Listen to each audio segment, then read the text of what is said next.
Welcome to the History and Ritual of Brunch, which you've obviously participated in, which is sponsored jointly by the Culinary Historians of New York and the Food Studies Program of the New School for Public Engagement. And I'm Bee Banyu. I am the chair of the Food Studies Program. So I thought I would take a little bit of time to introduce you to our program and to some of the interesting events that are coming up in the near future. So one of the things that we do here is we offer degree programs. We have a major in food studies for Bachelor of Science and Bachelor of Arts students. We also have minors in food studies. And next semester, in the fall of 2015, we're actually offering an AAS program, a 2-year program in food studies, really designed for people who are career changers or students who are interested in getting into the field of food studies or entrepreneurship in food faster than taking a 4-year degree. The AAS program could easily lead also to a BA program, either after a small stint in the real world or right away, depending on the interest of the students involved. So I wanted to make sure you knew that, and that we're working on a bunch of graduate programs, degree programs, and certificates, both here and in Paris. Now that would be fun, right? Food in Paris, an awful place to go. Really. Each semester, we actually run 16 to 17 classes open to both credit students and non-credit students. Non-credit students are more than welcome. It's the mission, the original mission of the new school, to reach out to public audiences such as yourself, and you're welcomed in most all of our classes. There are actually a couple of classes that haven't started yet for this semester, and they're still open and available. Just making a little pitch here. Those classes are The Bitter and the Sweet, which is taught by author and chef Michael Crondell, and that starts on April 11th. Then we have Food and New York City, Entertaining the City, which is taught by one of the culinary historians, Kathy Kaufman, and that starts on March 10th. I would mention another one, one that is taught by our own Andy Smith, the Culinary Luminaries, but it's full. It starts on March 2nd, and obviously he's much too popular, so it's already full. But nonetheless, you can check to see if anybody, for some strange reason, drops out. So those classes, the first two that I mentioned, are still open and available. Anybody can go visit the continuing education website and sign up for them. Degree students can also still sign up for them if you're interested. There are a couple of nice and interesting up-and-coming events. One of them is just next week on March 5th at 6 p.m. Fabio Parasecoli, who used to be the chair of food studies and has now been promoted to something called the director of food studies initiatives here at the New School, is going to have a conversation with Amy Bentley about the subject matter of her new book on baby food. The book is entitled Inventing Baby Food, Taste, Health, and the Industrialization of the American Diet. It should be really, really interesting. You can check the New School events calendar for more of the details. And then on April 10th and 11th, we will be hosting Gotham on a Plate, actually, a program that's been developed by Andy Smith and Fabio Parasecoli, devoted to exploring New York City food scene, I think literally plate by plate. Right, okay. The keynote speaker is Mimi Sheridan. Amazing, right? Fantastic. And then just taking some names from the website, William Grimes, Marion Nessel, Roseanne Gold. I mean, just go in there. It's amazing. The website is www.foodconferencetns.com, and it's really fantastic. We're really looking forward to that. And last, for now, is a very exciting conference that we're holding here on November 5th through November 7th. Yeah, we're planning that far ahead. This is a big one. It's the second international conference on food design. Now, I myself needed a little primer on food design, so from the website I took their definition. I think it's more like a working definition. They define it as the process of aiming to modify, improve, and optimize individual and communal relationships with and around food in the most diverse ways and instances.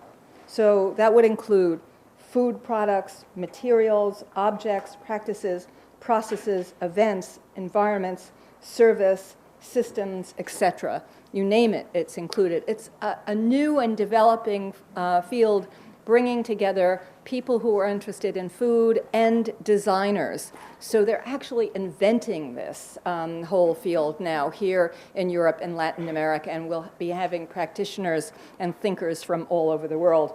That website is www.fooddesign2015.com. I encourage you to take a look at all of those, and you can actually find all of the information about these particular events and all of the others that we offer here at the New School on our webpage, events.newschool.edu. So that's where you can find our calendar of events. I just wanted to mention a couple of logistical things. One of them is we're taping tonight. So please, when we come to the Q&A, wait for the microphone to reach you so we can get your question clear on the video, and so the answer will make some sense. We're not going to be playing Jeopardy here. So let's make sure we do that. And I gather there will be a couple of microphones on either side, and they'll be passing them as fast as they can to the people who need to have questions. So without further ado now, I'm going to pass on the podium to Linda Palacio, one of the directors of the Culinary Historians of New York. Linda?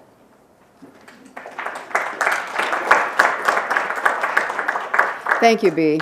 I want to also thank Bea, and I want to thank the New School crew, especially Pam Tillis and Maeve McInnes, for all their help in getting this program off the ground and being organized.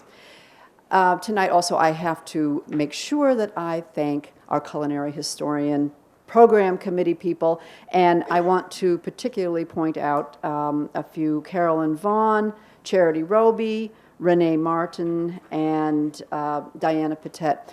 And I would like to thank Aditya, a New School student who has become one of our favorite volunteers lately. So as I look around and I see all of these new younger faces, I encourage you to get involved in the Culinary Historians. We're all volunteers, and our events always need a lot of helping hands, whether it's organizing the speaker's notes or lining up chairs or setting up food or designing recipes. I encourage you to attend our programs, and there's a very reasonable student rate for membership, and sign up to volunteer. I would like, before I get on to tonight's program, I too, like Bea, have a few advance notices that I would like to draw your attention to. Our next program is March 19th, and it's Jeffrey Yoskowitz on the difficult relationship between Jews and pork. Interesting one. Yeah, check our website for that one. And April 13th, we have Rachel Loudon talking about the history of eating habits. Now, you can check out all of our programs and the upcoming programs on our website, which is culinaryhistoriansny.org. There are cards at the table, at the sign-in table, some that you can pick up on your way out, and that has the website address on it. So I just wanted to make sure that you were aware of those programs. Now, finally, with no further ado, we are going to talk about brunch. And unless you've been living under a rock somewhere, you know that come the weekend, forget trying to get into your favorite restaurant for lunch or a bite to eat or sandwich, because the lines are around the block, right? What is this phenomenon? Our speaker tonight is going to shed light on that, as well as trace the roots and the origins of brunch, and talk about something very recent, and that is the backlash to brunch. I don't know if any of you had noticed an article, I think it was last fall, in the New York Times, and it was in the opinion pages, and I got a lot I think it went viral, as you would say. It's called Brunch is for Jerks. And this was in response to a lot of the things that our speaker tonight will talk about, the sociological implications of brunch and what they mean. one writer for GQ, in fact, made reference, and this was brought up in the article too, that one of the musicians with the group The Strokes, some of you younger people are probably more familiar with them than I am, Julian Casablancas, he had to leave his neighborhood. He had to leave the city and move upstate because, as he said, I don't know how many white people having brunch I can deal with on a Saturday afternoon. This is one of those sociological implications, but it's saying a lot more. It's saying something about changes that are going on in different neighborhoods that maybe we don't have control over. And brunch is part and parcel of all that. And I look forward to hearing the comments of our speaker. And she is Farha Ternikar. That's not her book. Her book was up earlier. Yes, and her book is over on the table, Brunch, A Global History. And you can buy it at a discounted price here for $25. Farha is an associate professor of sociology at Moyne College. She teaches sociology of food, gender, and society, and marriage and family. And she's the author of several articles, including Ethnicity, Ethnic Identity, and Food in the Encyclopedia of Food and Ethics. And I am very happy to finally bring her up here and have her give a talk about brunch, everything you ever wanted to know.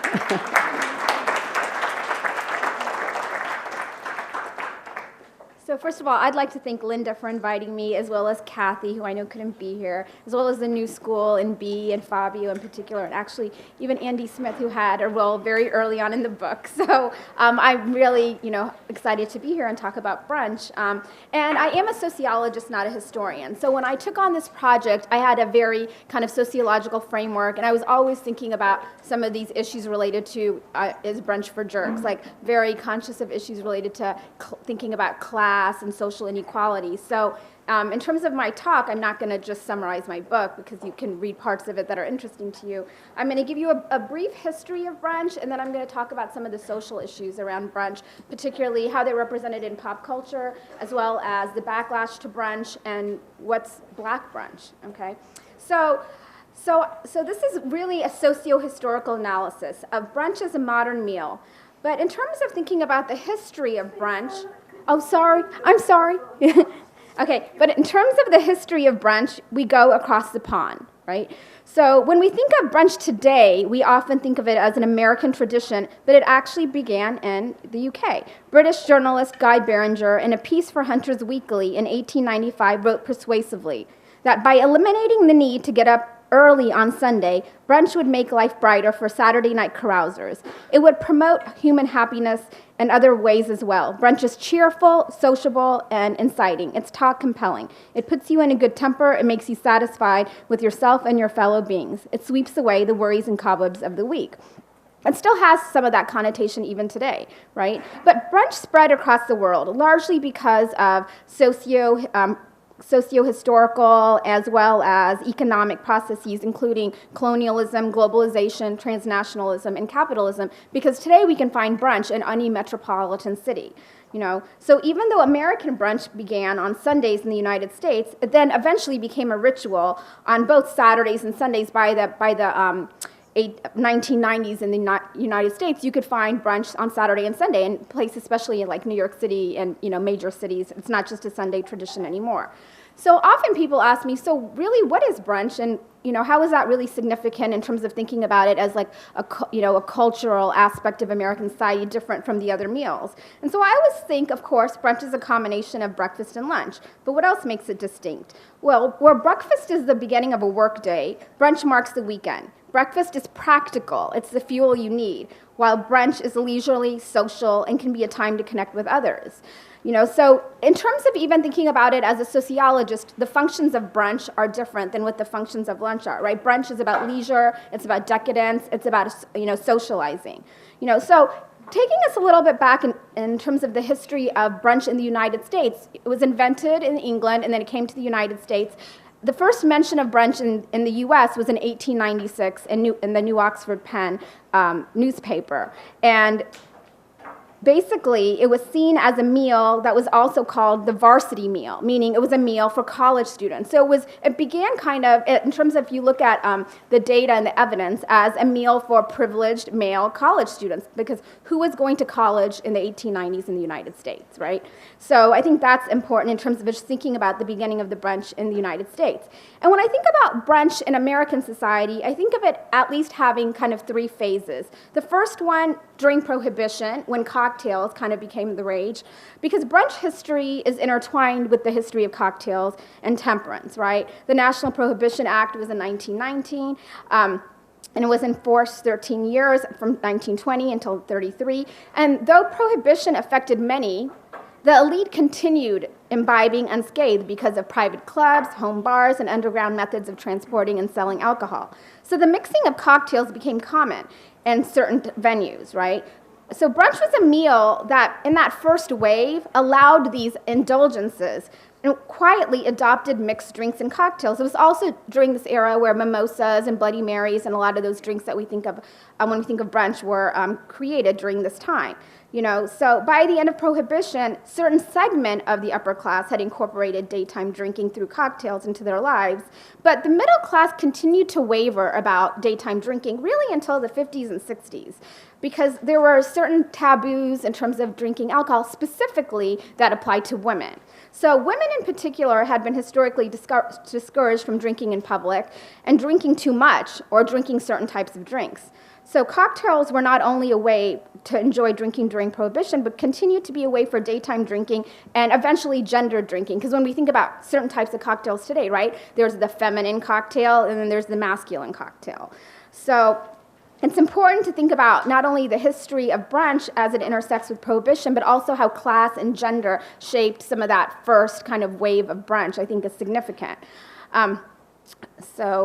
So when we trace that, and then I kind of get into the 1930s, brunch started to kind of spread outside of just private clubs. And by the 1930s, we started to see magazines and newspapers advertise brunch. So it became a way to celebrate holidays such as Easter, Christmas. It was in the 1930s that the bridal brunch was created as part of, if you're having an upper class wedding and as part of the wedding weekend. So that's kind of when that was kind of first mentioned in social etiquette books. And that also, in 1933, in the Washington Post, Ruth Chambers explained that brunch is a meal for professional women who may not have time to cook or are not confident in the kitchen. So then we started seeing, between the 30s and the 60s, brunch was not only being marketed as a holiday meal, we started to see this shift in terms of how it was starting to also be marketed towards working women. And I think that's also important. Even as early as 1936, Dorothy Marsh in the Portsmouth Times wrote, "How we abolished weekend drudgery at home." So, brunch is a way to kind of minimize how much housework you have to do. She explained that why cook 3 meals on Sunday when you can cook 2? That it was like a way to cut down on domestic work, essentially. And so it's kind of interesting because those of us that host brunches today, depending on what kind of brunch you're hosting, it could still be quite a lot of labor, right? So I thought that's important. And it wasn't until 1939 that actually the New York Times declared Sunday is a 2-meal day. And I think that's one of the most significant, when the New York Times declared it, that this is, New Yorkers are starting to do this. This is when it really kind of becomes this cultural norm, And so that was also very, very significant. So by the 1950s, then brunch really enters cookbooks. Like they're starting to, create these cookbooks targeting women, that there's this new meal, it's fashionable, if you're a woman in the know, you should know how to host a brunch, And so, by 1942, the Culinary Institute of America has published the first breakfast and brunch cookbook. 1946, there's the Fanny Engel's cookbook that mentions brunch. And by the 50s and 60s, you see many, many, many cookbooks that are just about breakfast and brunch, often combined. There's the breakfast and brunch cookbook. So that's kind of what we started to see. And in the 50s and 60s, when I would say really, I think of kind of like the second phase of brunch, is when we still start to see gender norms are evolving. But the other thing that happens is we start to see the convenience trend in food. And so that's kind of my first image. When I think of the can opener cookbook, many of us probably don't cook with that today. But in 1951, it was significant because, some people say maybe that was the original Sandra Lee in terms of homemade cooking. But and also when we think about the can opener cookbook, the popularity of convenience food also helped market brunch, because brunch was not only seen as time saving, but when you started to see people buying, these mixes, and really started seeing the marketing of bread mixes in particular, breakfast pastry mixes and all these kinds of things, it started to be marketed as not only a time saving meal, but an inexpensive meal that was based on breads and eggs, right? And so in terms of thinking about, the Can Opener Cookbook in 1951, Poppy Cannon introduced women to innovative but simple methods for creating what she would call home-cooked meals using prepared foods, including canned foods. Her hollandaise sauce recipe, actually, was often reprinted as part of her graceful Viennese brunch. And it was the 1950s, through the use of convenience foods, that brunch took on this informal and casual setting. So that's the other thing that happens in the second phase of brunch. That first phase of brunch in the 1920s was a meal of the elite, who could get access to, the liquor to make these brunch cocktails. There were private parties and private clubs. But in the 1950s, the second wave of brunch was kind of trying to be marketed as a meal for everybody, like anyone could have brunch, because it's informal now, it's casual, it's an easy way to entertain for the housewife or the working woman. So that was significant in terms of starting to see some social changes in entertaining as well. Let's see if we can get to my second. Okay, and then by the 60s, major cultural changes are happening in American society. And of course, food is like fashion, and with, fashion, just like fashion cycles, we see food cycles. And so the 1960s, when we really start to see even more of a shift in gender roles, there was also changes not only in gender roles, but social norms and cultural attitudes. So in 1969, Helen Gurley Brown's Single Girl's Cookbook, after publishing Sex and the Single Girl, was one of the first cookbooks aimed at professional single women.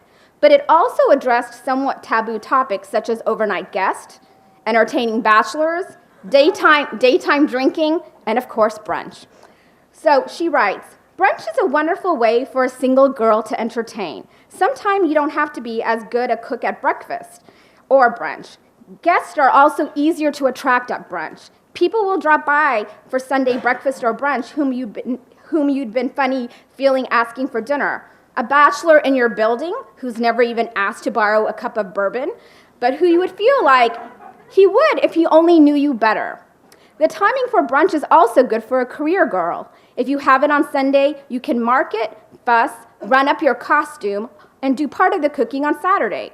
Because most brunches start at noon or 1 o'clock. Then you're beautiful, prepared, and in command." So Brown's cookbook, when I was doing the historical research in the cookbooks from the 1920s to the 1960s, I thought that was just really interesting because, when you look back and see how she is kind of envisioning brunch, not only is brunch casual entertaining, but, if you're having overnight guests, it's a way to entertain. And also, she's talking about being able to do all the preparation ahead of time. So there are all these, coded social themes and how she talks about brunch, And she also suggests brunch recipes in her book for the almost overnight guest, and gives single girls permission to partake in daytime drinking. And it's one of the first cookbooks that really doesn't berate women for drinking, because a lot of the cookbooks in the 30s and 40s talk about alcohol, and they say things like, "Oh, daytime drinking is discouraged," or if I was a woman, I might not partake, And she writes, "Piffle to the guest who only drink puritanical highballs, even at brunch. This morning, he'll just have to be more adventurous." And so, so she has all these kind of, important, I think, social themes in what she writes in that cookbook. So by the 1960s and 70s, we also see the formal supper becoming more relaxed, because until the 50s and 60s, a lot of American families still had this, the Sunday dinner with the family. So that also starts to change in terms of, what our expectations are, especially in terms of, eating dinner with the family regularly. And brunch also, the other thing that happens by the 1970s is brunch lends itself to potlucks and fondue parties, right? So in the 1970s, fondue becomes a thing, and you can host a fondue brunch, and it would be casual because somebody makes the fondue, everyone else can bring something to contribute to it, right? So brunch became a simpler way to entertain in the home, And so then when I think of the third wave of brunch, then comes the 1980s, right? Our era of conspicuous consumption and giant buffets and the hotel brunches, you know, the pancake houses start spreading all over the country, you know, and so, you know, from IHOP to Denny's, they kind of have their version. So when I think of the 1980s, you know, brunch pops up on menus everywhere, from chain restaurants to hotels.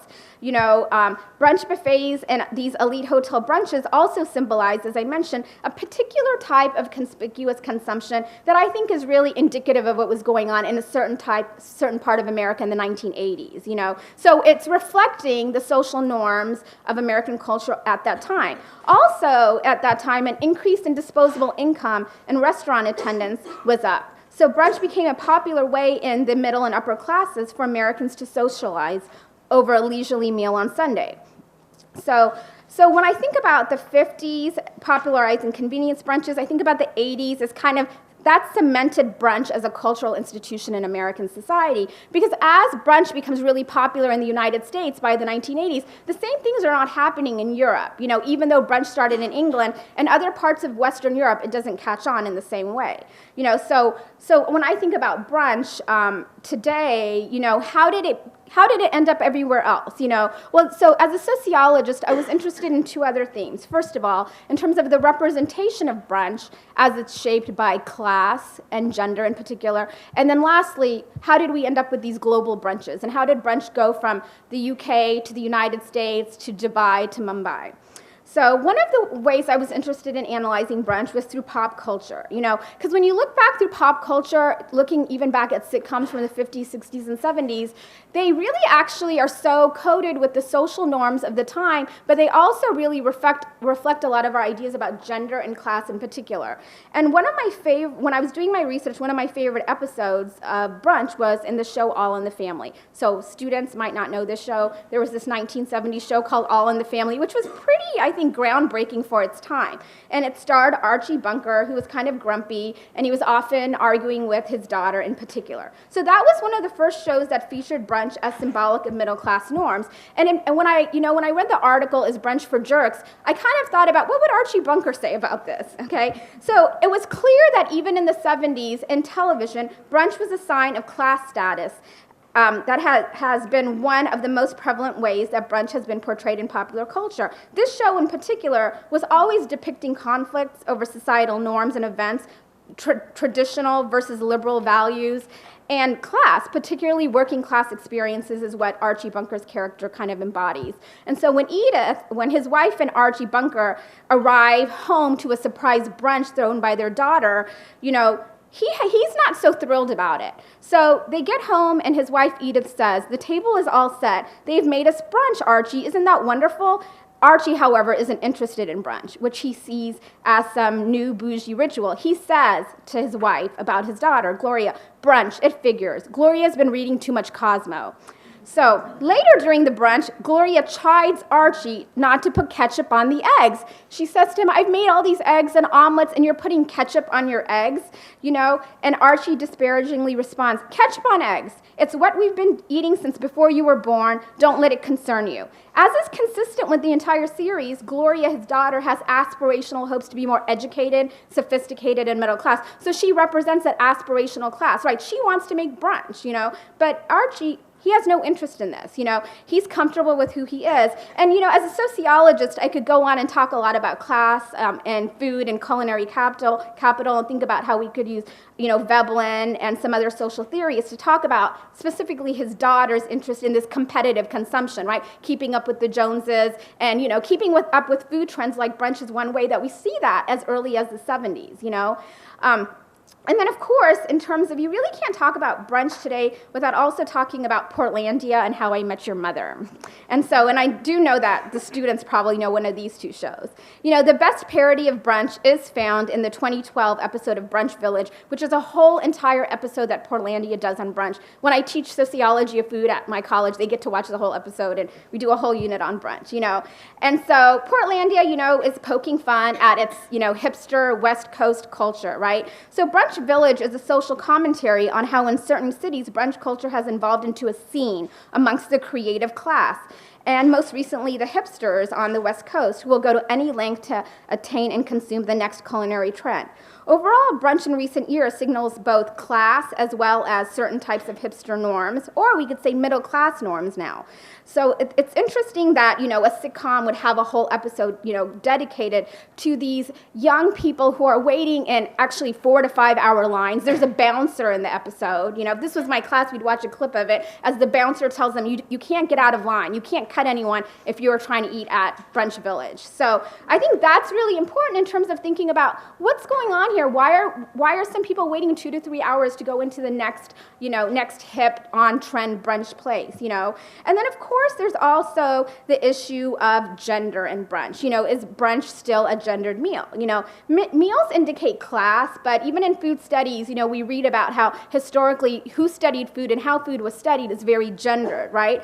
But brunch in particular became an exercise in doing gender, not only when I was looking at the historical cookbooks, but also when I was looking at media representations. Candace and Zimmerman talk about doing gender and sociological processes as it's not just something that is, a fixed object, it's something that we partake in, that we practice in. So food as part of the private sphere has historically been gendered.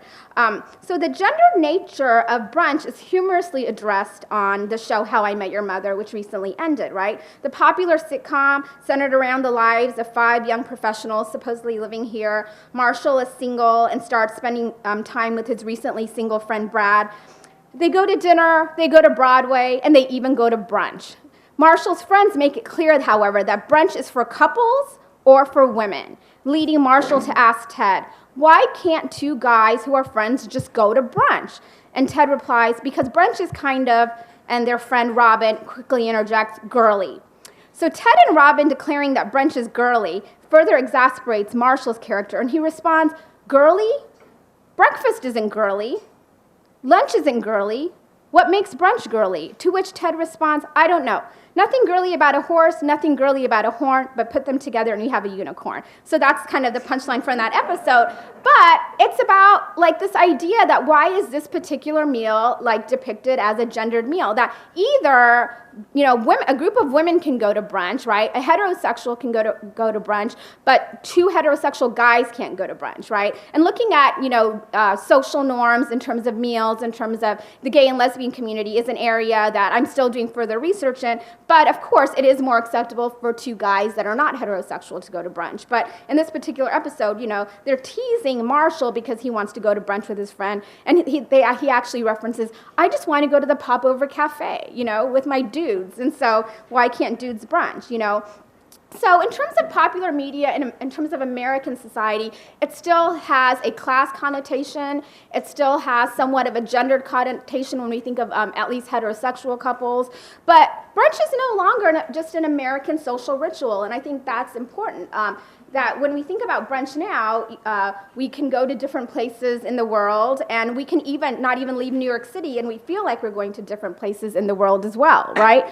Because in terms of the actual historians that are here, they could make the argument, brunch didn't even start in the UK. It started in Asia. We could make the argument, isn't dim sum a form of brunch, right? Earlier versions of brunch, such as dim sum in China, existed for centuries. And then when we think about, ethnic brunch in American society, we think of huevos rancheros. But the research on huevos rancheros, a popular American Mexican brunch dish, was created as a response to American tourists in Mexico, according to the historian Jeffrey Pilcher. So that's not authentic Mexican brunch either, But in American society, right, we adapt a lot of these ethnic and American meals as we think of our own immigrant populations and as, globalization shapes our eating patterns, But so by the 1990s, however, not only did brunch, become ethnic in the United States, because it's in the 1990s where we saw that first phase of ethnic food in the 60s as counterculture cuisine, right?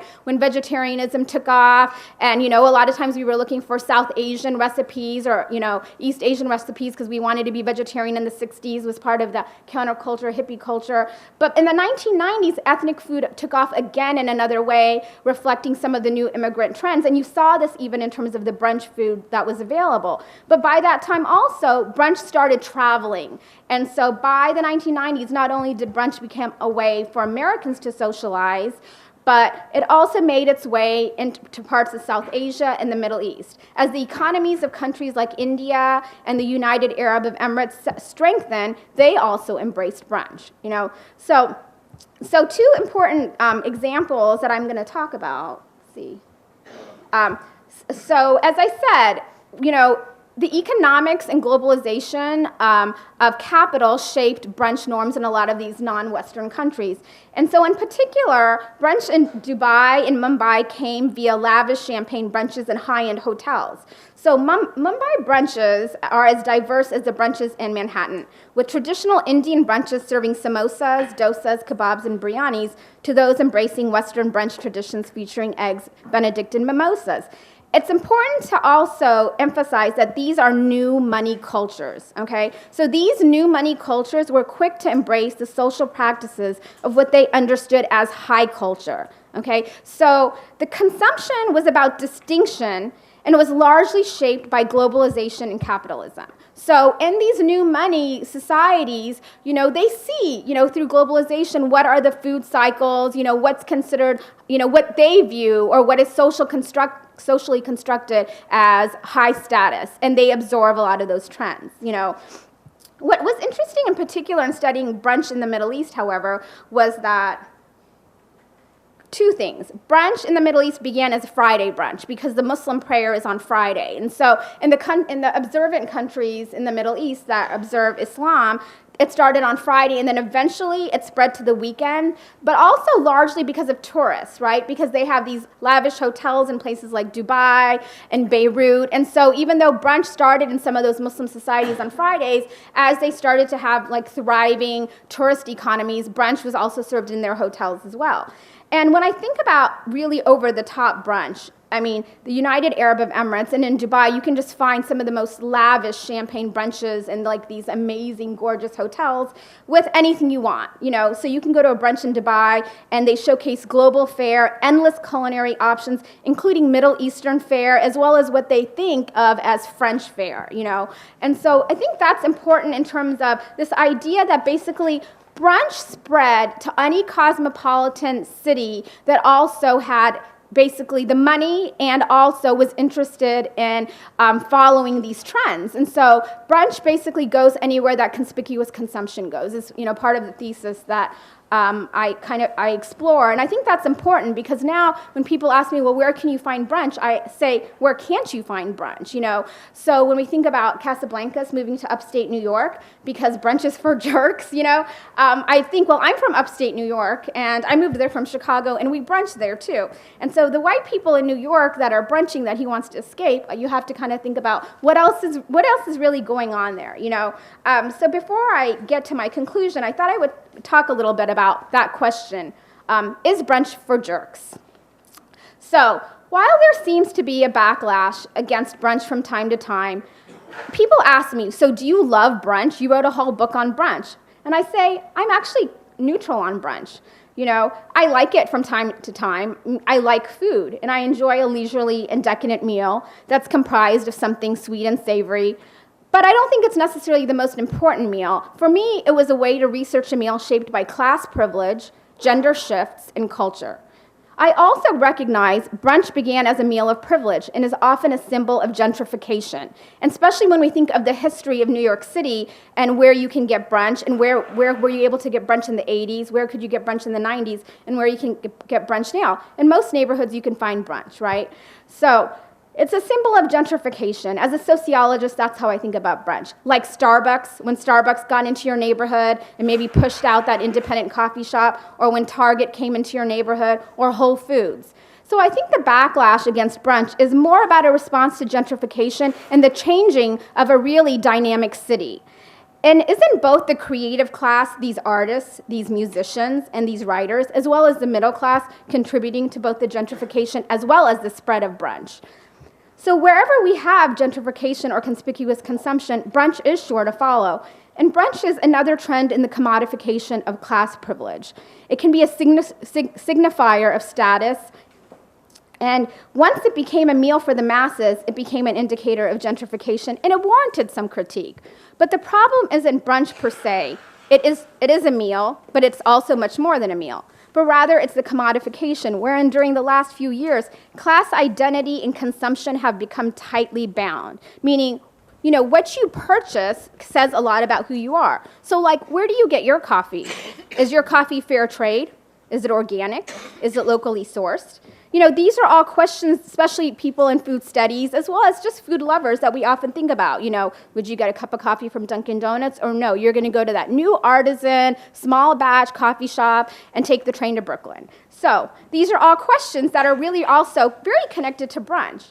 And then this brings me to the other more even recent critique of brunch in terms of thinking about Ferguson and Black brunch, And what do we think about Black brunch? Is it a protest to brunch, a racial protest, or a reaction to Ferguson, or much more than that?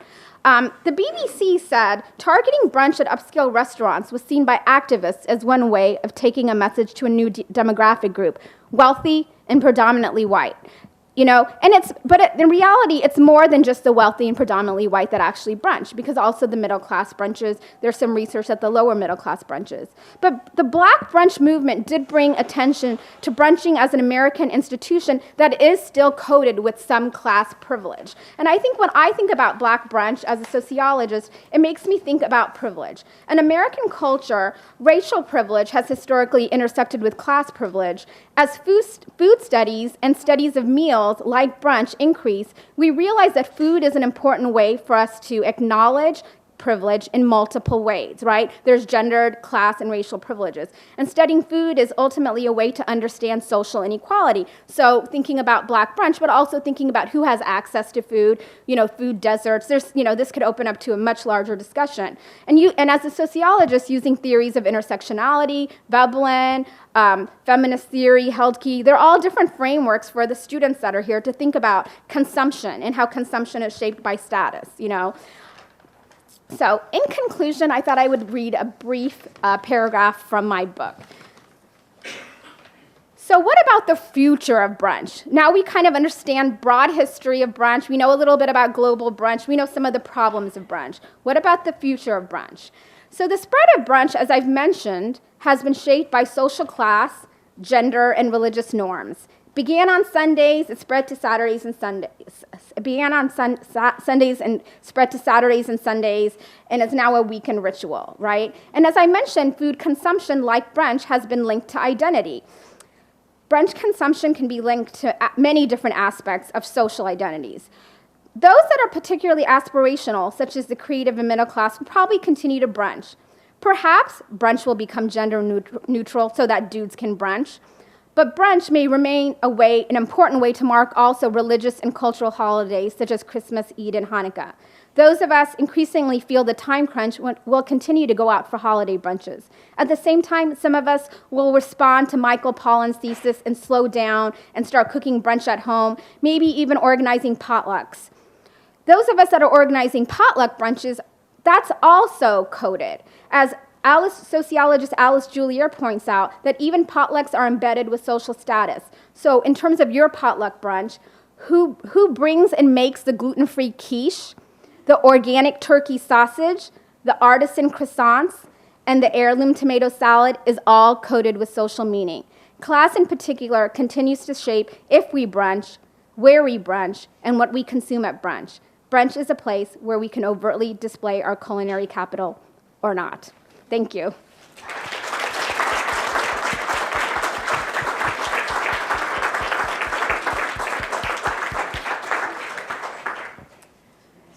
Sure. So I would love to take any questions. I know some students, 7:50, I think is when your class ended. So if there's any students that have questions first or any.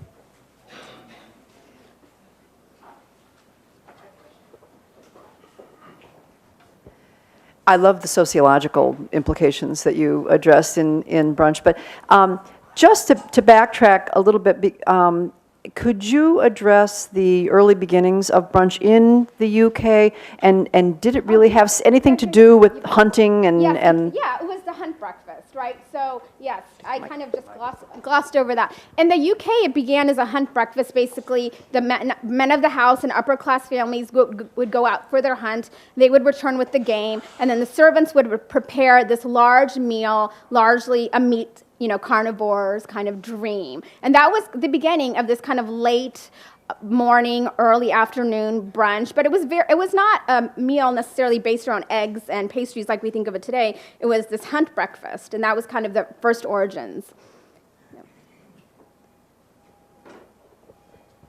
While you're on that topic, how does that relate to the Sunday lunch that you often get in Britain? I mean, when I've been in Britain, it wasn't brunch, it was always going to Sunday lunch, and it was usually a roast that we had to eat. Well, what's interesting is that in Britain, brunch never became popular the way it did here. So even in Europe, they think of it as an American tradition. And I know I was speaking to a French journalist earlier today, and we were talking about the same thing, that in Europe, it took much longer to actually catch on. So when it finally became popular, because now you can go to London and Paris, and there are restaurants on Sundays that say we have brunch, and the English breakfast has its very distinct, sausages and beans and things like that, and in Paris, depending on the restaurant. But yeah, England, brunch did, even though it started there, that's not where it became popularized. It became popular in American society.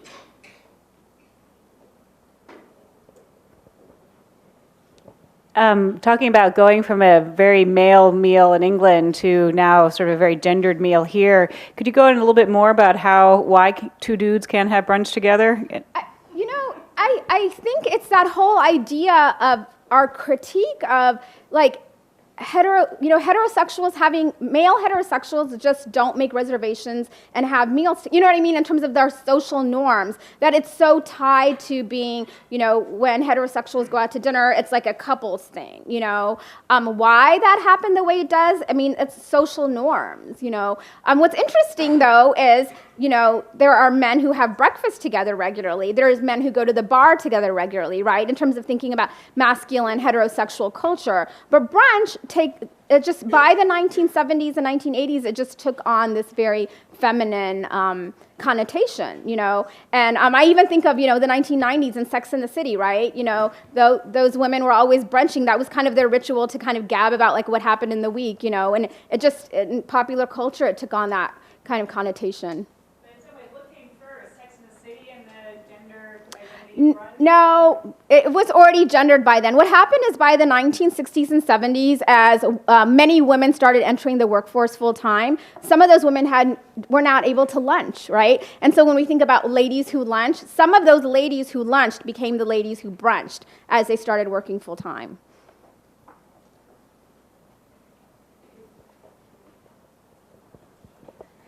So would you follow your thread again, because it was a big jump from the hunt breakfast in England to popular in America. Right. I mean, how did it become the meal of the eggs and such?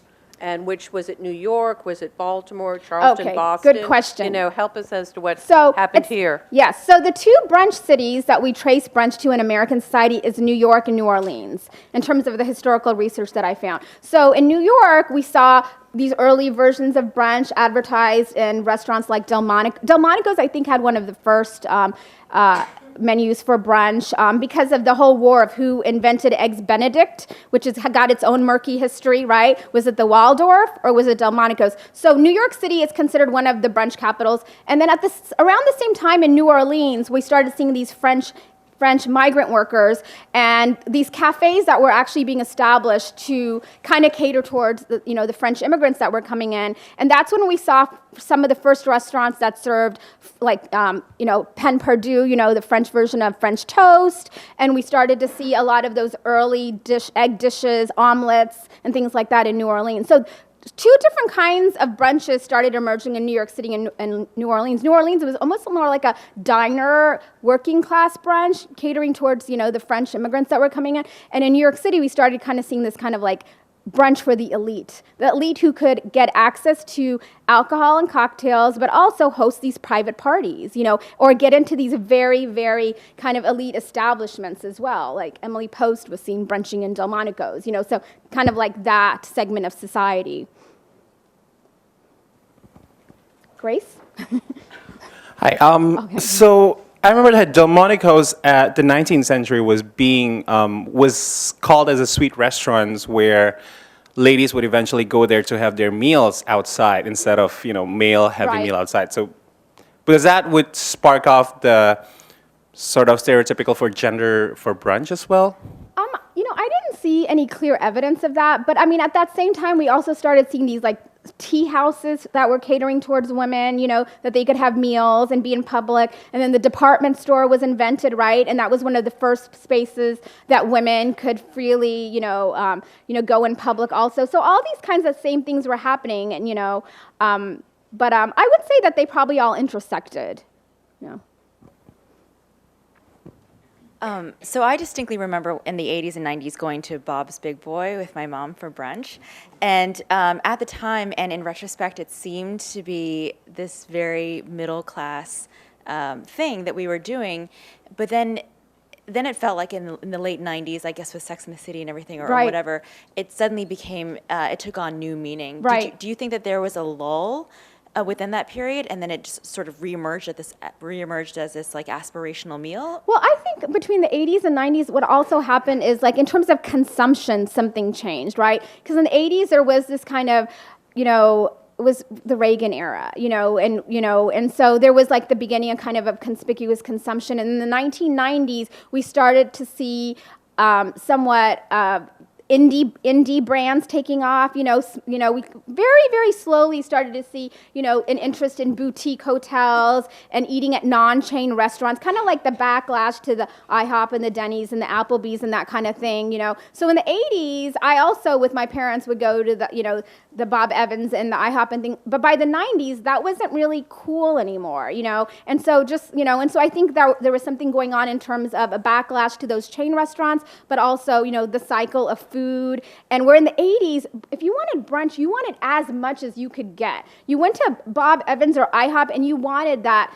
I don't know how big the pancakes are at IHOP anymore, but I wanted the biggest one I could get, By the end of the 90s and the 2000s, there was like a shift even in terms of what you would expect at brunch, where the brunch buffets or the all-you-can-eat brunch, there was the connotation of that wasn't as attractive by the 2000s, where we started to want smaller dishes, or, by now, then it's like, not only do we want smaller dishes, we want artisan, we want local, we want organic, we want to know where our cow comes from, and that kind of thing. So I think it was reflecting larger consumption patterns in American society.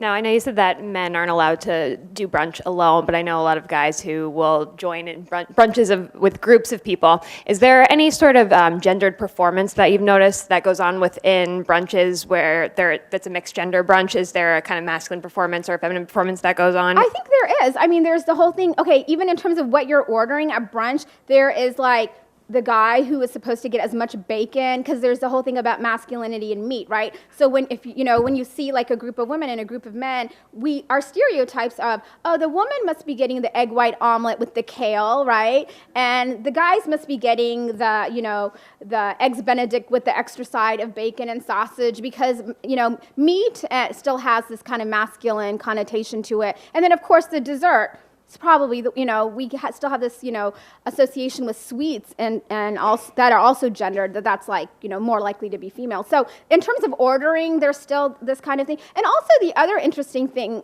in terms of doing gender during the actual brunch meal is the sharing of meals, right? And so where a group of girlfriends are more likely to, let's order the creme brulee French toast as our dessert and split it, it's less likely that you're going to see 2 to 3 hetero guys saying, let's all get that like amazing creme brulee, pastry and split it. I mean, but those are all social norms, right? We've all been socialized into this kind of performance of gender even when we share meals. So yeah, I definitely think so.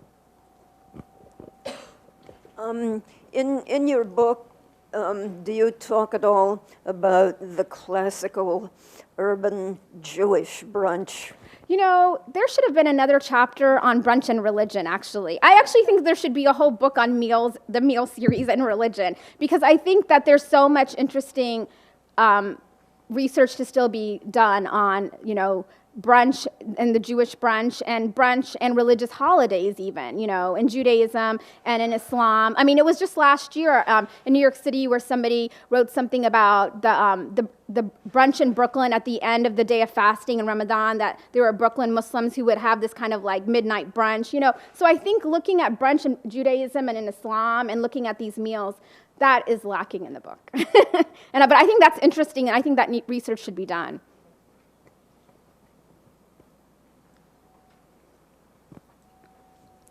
Hi, can you talk a little bit more about Black brunch and what it is? Something I had never heard of, so. Oh, okay. Well, I mean, it didn't happen where I live because I live in Syracuse, New York. I'm in upstate New York. But basically, it was, after Ferguson, and Black Lives Matter, all those protests that happened, I believe New York City and a couple of cities in California, there was an, organized protesters that went around to certain brunch places that were kind of symbolizing like white upper class public spaces. I think Penelope's was one of the ones in New York City, actually. So basically, they believed that by going to these kind of public spaces where white upper class Americans brunch, that they could raise consciousness and also kind of really emphasize this idea that Black Lives Matter. Even in our, these public spaces where we think that we're in our cushy little, upper class culinary space, that they're not going to not let us forget about what's going on in terms of the political consciousness of what happened in Ferguson and what's even happened since Ferguson. So it was one attempt. I mean, Black brunch was also critiqued, though, by some. There were some people that felt like it was not an effective mode of protest. There were others that thought it was good, But they basically targeted brunch places. So it wasn't actually like they were having brunch. It was just they targeted. They were going into places and trying to raise consciousness. They had posters. They were sitting outside. If you go onto Twitter and you do hashtag Black Brunch, you can find like tons on it. Okay, thanks. Last question. Hi. I was wondering if you found anything about restaurant workers' reaction to brunch. As an ex-restaurant worker, brunch was always like the hell shift because everything. I know what you're talking about. Yeah. Well, I mean, I think it's Anthony Bourdain's famous quote in is it Kitchen Confidential, where he basically says that restaurants and chefs hate brunch because that's when we serve you the leftovers or whatever we feel like. And I can't remember when that book was published, but talking to just a few restaurant owners since then, now, some, depends, right? And now there are some restaurant owners and chefs that believe that brunches can still be that at some places, right? It's like you're forcing some of your employees to work these horrible hours, you're serving the rest of the produce that you didn't use up by Saturday night. There are other restaurant owners that say brunch can be a place to experiment with, like, if you're trying out new cuisine and new dishes.